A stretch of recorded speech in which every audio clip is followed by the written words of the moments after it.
প্রতিদিন করার মতো কিছু ছোট ছোট আমলে সালে শিখিয়ে দিবেন।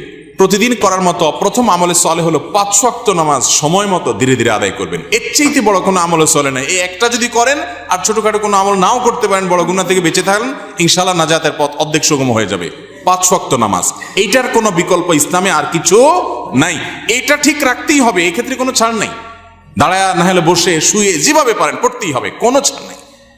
অতএব 1 নম্বর আমল হলো 5 ওয়াক্ত নামাজ পড়বেন। 2 নম্বর হলো সকল বড় বড় মোটা মোটা গুনাহগুলা থেকে বেঁচে থাকবেন। চোখের গুনাহ, হারাম জিনিস দেখা, হারাম জিনিস শোনা, গালমন্দ করা, মানুষের হক মারা, হারাম খাওয়া, এই বড় বড় গুনাহগুলো থেকে বেঁচে থাকবেন। নাম্বার 3, নবী করিম সাল্লাল্লাহু আলাইহি ওয়াসাল্লামের প্রতি বেশি বেশি দুরূদ পাঠ করবেন। আল্লাহুম্মা সাল্লি আলা মুহাম্মাদ ওয়া আলা আলি মুহাম্মাদ, শুধু সাল্লাল্লাহু আলাইহি ওয়াসাল্লাম, দুরূদ ইব্রাহিম যত বেশি পারেন দিনে 10 বার 20 বার পাঠ করবেন।